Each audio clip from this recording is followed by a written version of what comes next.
What it do, everybody? You got Pro Pittman. Yo. You know what's going on. This is 251 Talk Radio Double PWS Pros Pro Wrestling Show. How you guys doing today, man? Hope you're having a good one. You got Pro Pittman here. We're just chilling, having a good day. We are on stereo broadcasting live. Shouts out to everybody on Spotify. Shouts out to everybody on YouTube, Amazon Podcasts, Apple Podcasts, Google Podcasts. We are everywhere. iHeartRadio, Number Love. Thank you guys so much for listening. We are going to do our WWE Monday Night Raw review for November 21st, 2022 from Albany, New York. Let's get it.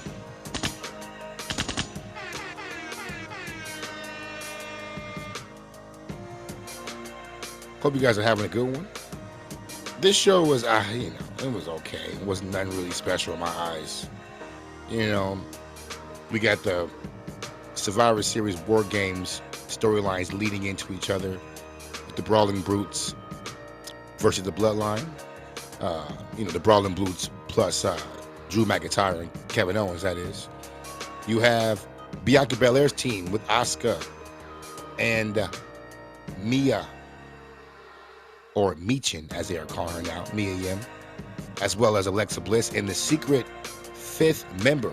Who will that be? We will talk about that in a second. Going against Damage Control with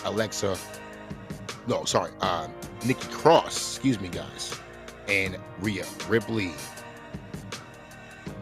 They main evented tonight with Rhea Ripley versus Asuka. Great show. Great match. I will give that match. That one was great, though, for sure. We got some Seth Rollins talk with Theory and Bobby Lashley. They're going to have a triple threat match at Survivor Series. We got some Corbin and JBL banter, some silly shit with Tozawa. My God. We had a Baron Corbin versus Drew McIntyre match. But let's get into the show, guys. I am Pro Pittman. Once again, this is 251 Talk Radio. We are here recapping Monday Night Raw from Albany, New York.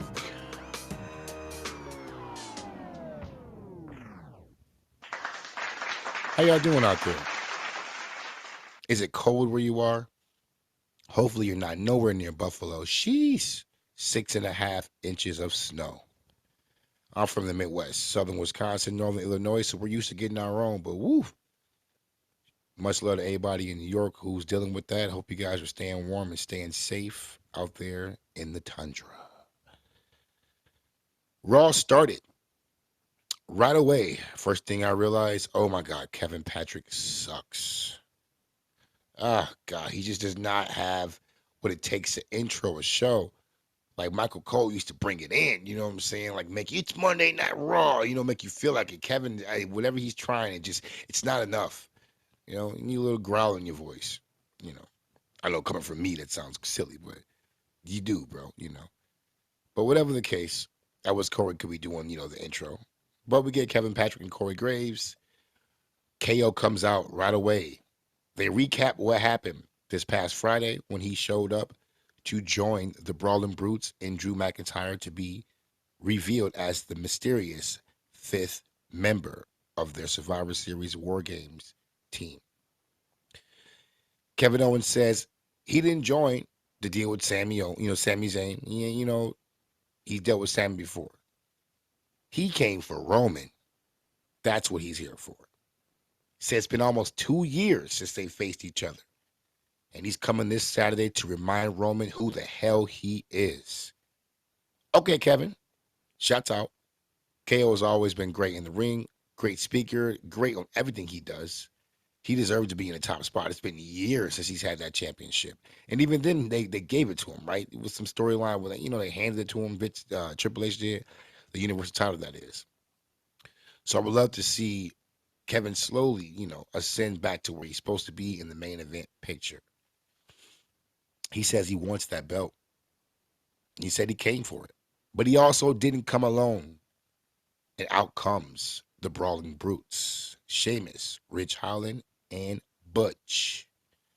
They appear in the crowd though, like the Shield, up in the up in the crowd, coming down the aisles. Then Drew McIntyre's music comes on, and Drew appears from behind them. They all get in the ring, and they say, "Albany, it's fight night." I still say fuck Rich Holland. I'm sorry, bro. I'm sorry. Never gonna be able to be cool with you, and that's just gonna be what it is, man. You fucked up Big E, and that was the homie. So, but and also I don't like his wrestling style. I'm just not interested in seeing him wrestle. But it doesn't hurt. It doesn't help that he was the perpetrator on that mistake that fateful day. Um, are you ready for war? Says Drew. Are you ready for a war, huh, guys? I cannot wait for Survivor Series to be over so they can stop trying to do their William Regal war games.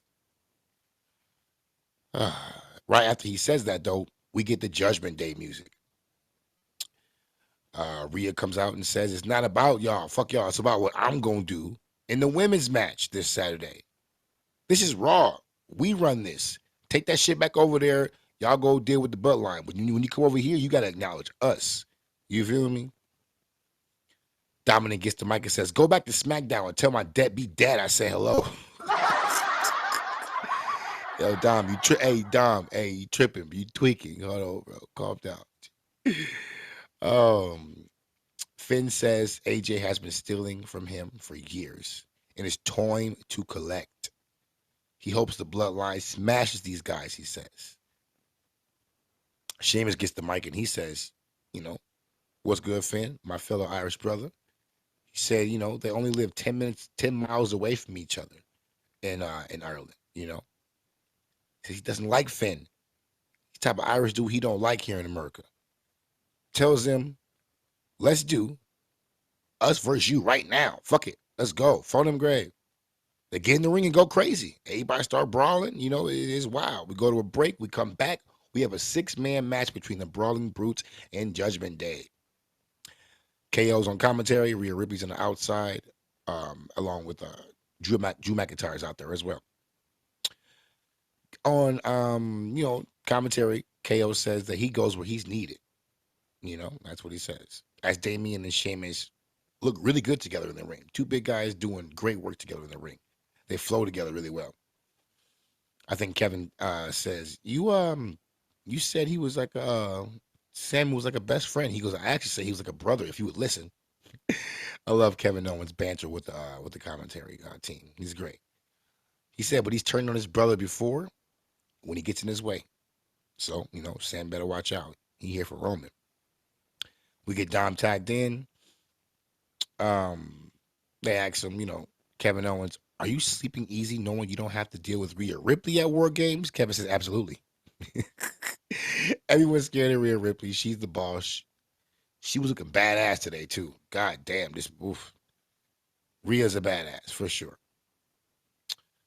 Butch and Balor get in there and do their thing. Butch goes wild on them. They go to a break, come back, with Priest hitting a clothesline from hell on Butch. Now, you guys know, if you've been listening to 251 Talk Radio, Double PWS, anything is a from hell move if they do that flip. It could be a drop kick from hell, a clothesline from hell, a spear from hell. I've seen them where they do that flip that Bradshaw made them all do. Speaking of Bradshaw, we'll talk about him later on.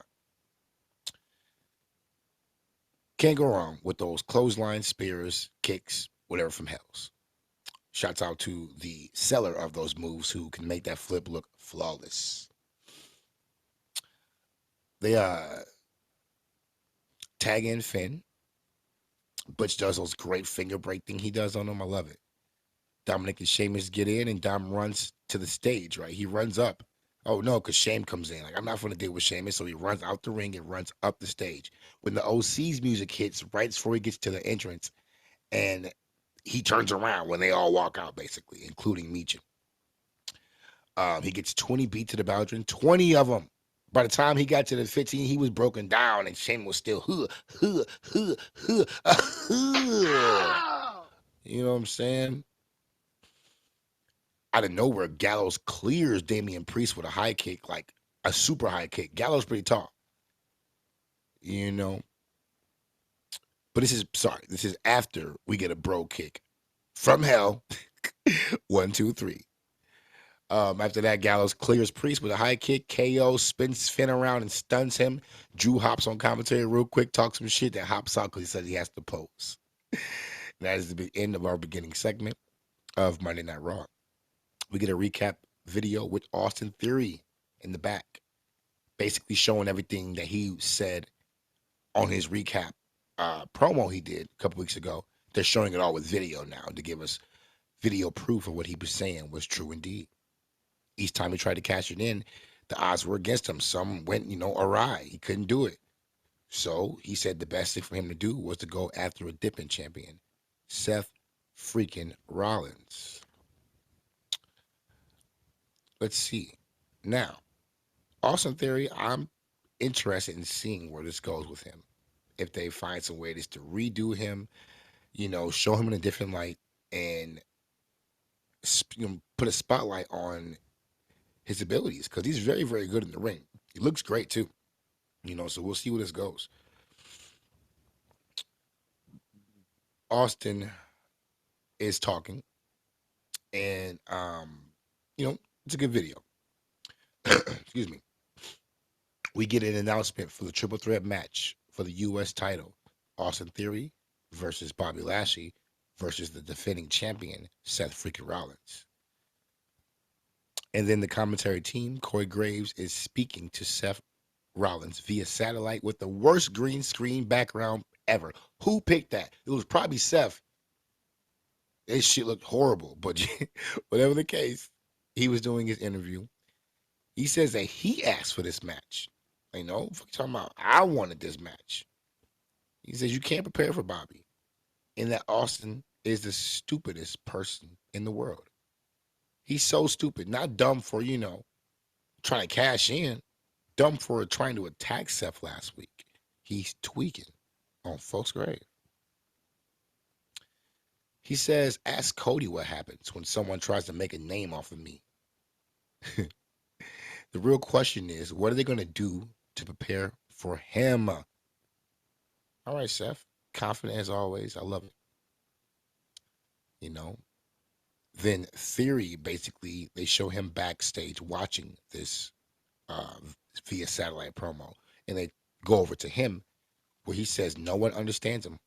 He hits a rock bottom. He's not a kid. He's not a kid anymore. I told you guys last time, Theory is not a kid. He will be taken serious. The camera slowly pans into his face. He's shaking. He gets angry. He's fucking serious. He says, watch what he does to Ali. All right. So we get Theory versus Ali. Ali comes out still taped up. He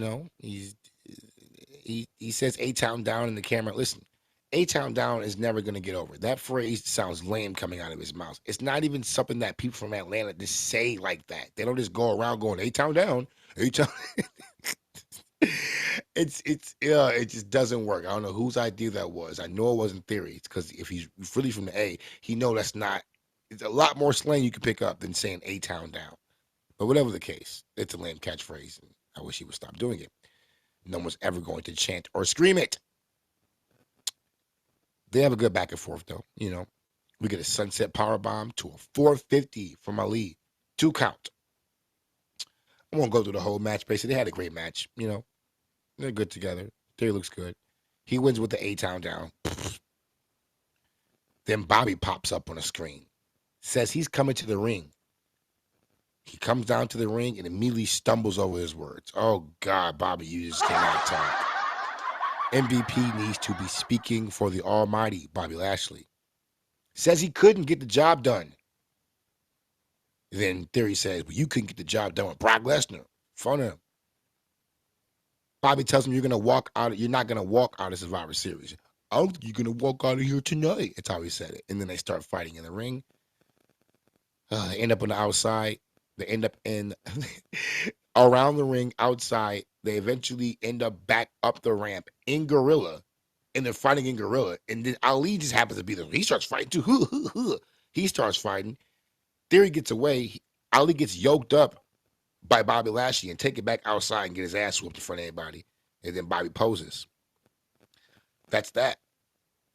I don't know where Ali's going to fit into this U.S. title picture. He's not in the match this weekend. Maybe they should throw him in there for, a fatal four-way. Why not?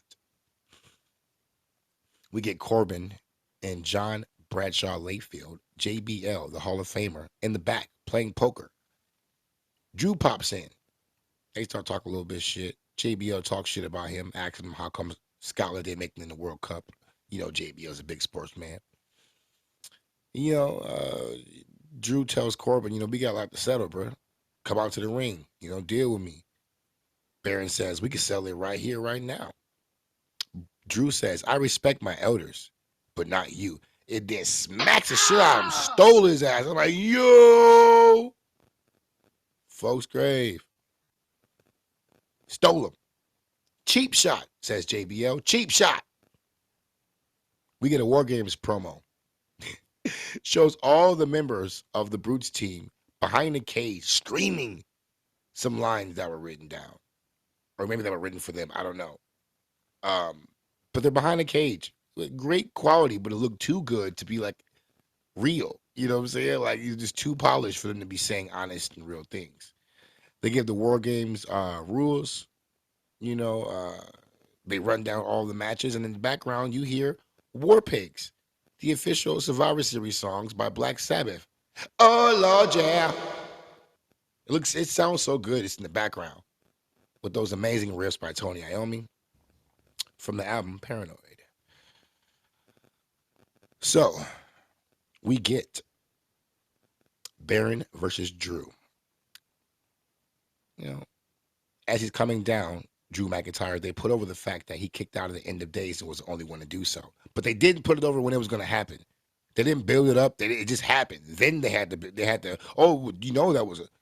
it should have been built up so the crowd knew it when it happened. But I digress. Corey Graves goes, what is this maniac doing waving a sword at a Hall of Famer? Because Drew had his sword out to JBL. They had a good match, pretty physical. They did their thing. I won't go over the whole thing because what really we need to talk about is the ending. Out of nowhere, Tozawa comes out from the side, stands up on the announce table as JBL is there. JBL turns around. Tozawa jumps in JBL's arms, hops in his arms, and JBL catches him like a baby. Oh my God. At this point, he says, I like your hat, Tozawa does. It points the other way, like, look over there. As he looks over there, he takes JBL's hat. Please, someone. Naturally, Baron Corbin is distracted by all this. Turns around. Claymore. 1, 2, 3. That's your match.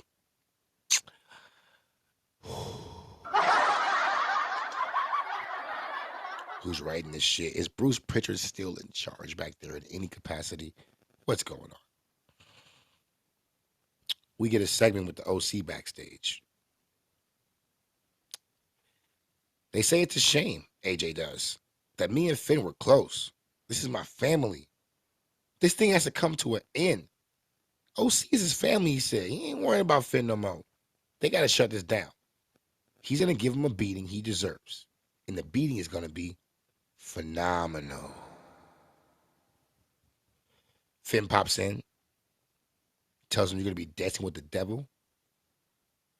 They all have a little talk real quick. And then out of nowhere, you hear, hey, Mia. And then Rhea Ripley's boot comes out of nowhere. I think it was a Doc Martin. Cleans Mia Meechin with the boot to the face. And they all have a brouhaha. A good old Donnybrook backstage. They end up fighting outside on a car. The people were getting smashed in the car doors. It was insane. Security has to break it up. And then we move on to our main event. Guys, how are y'all doing out there? It is 251 Talk Radio. I am Pro Pittman. You are here on Double PWS.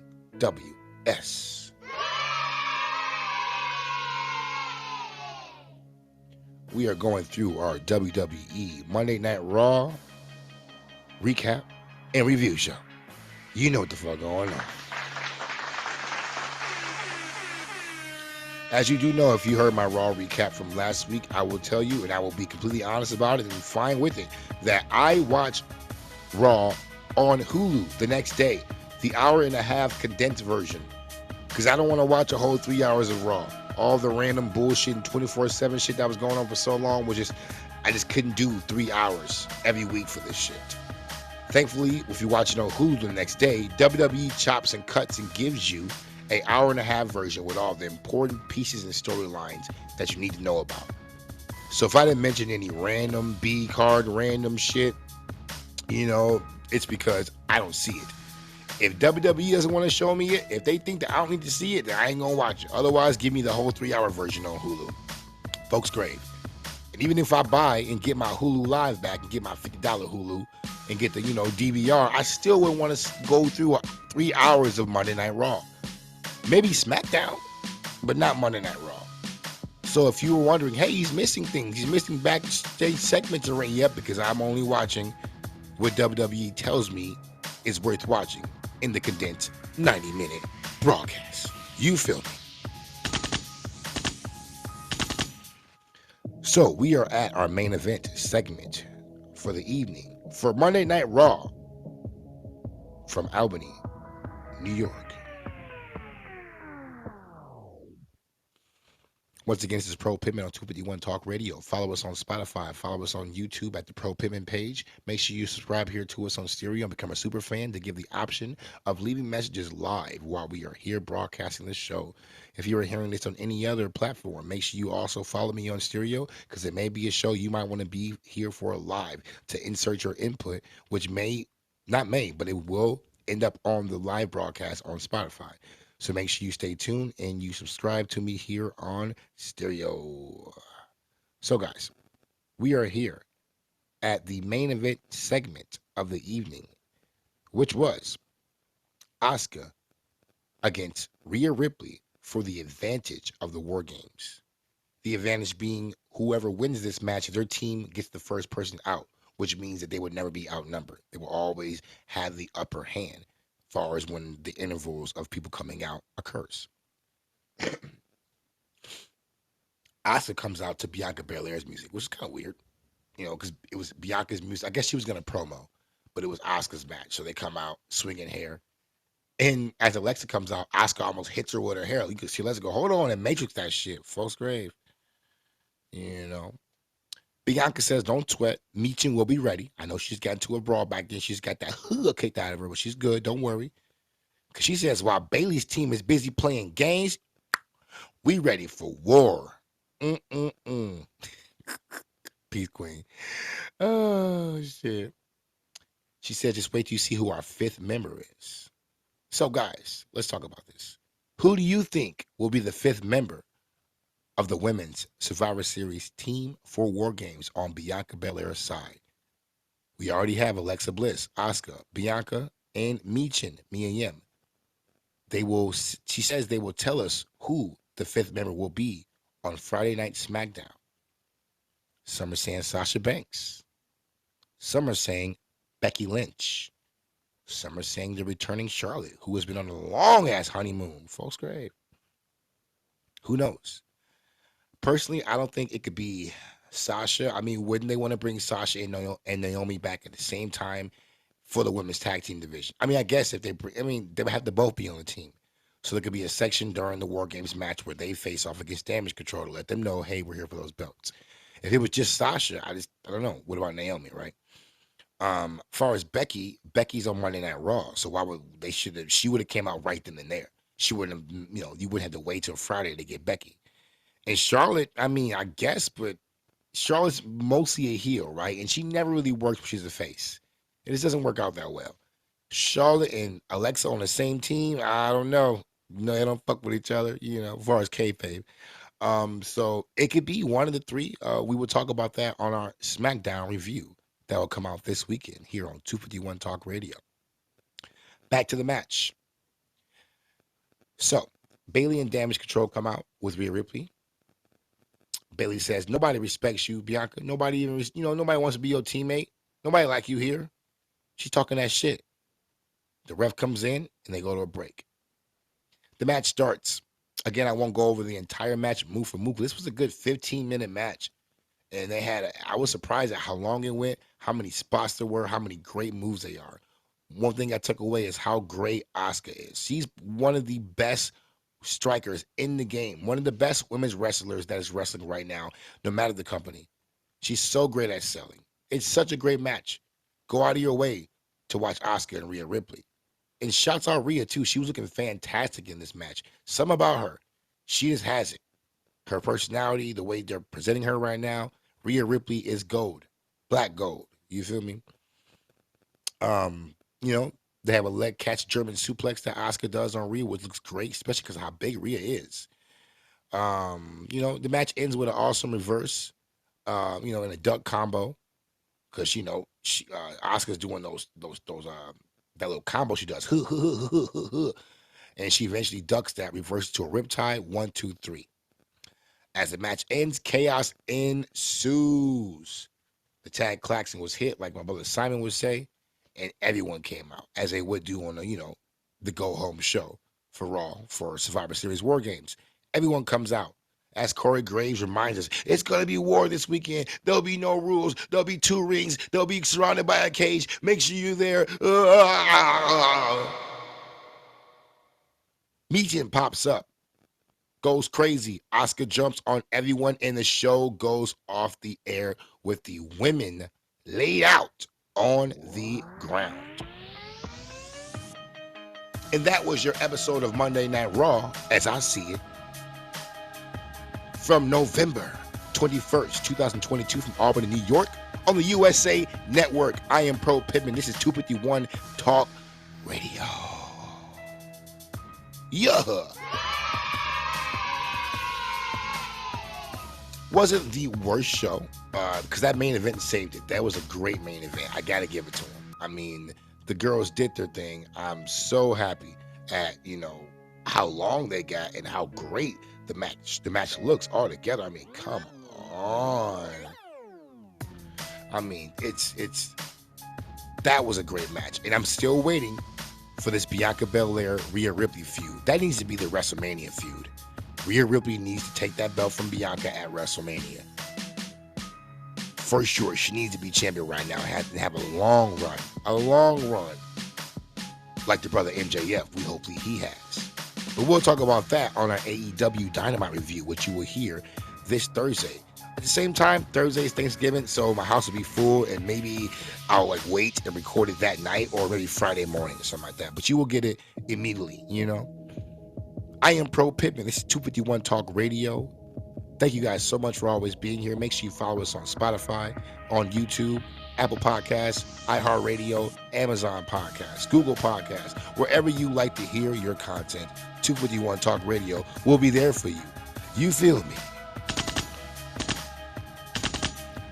This has been another episode of Double PWS, Pros Pro Wrestling Show.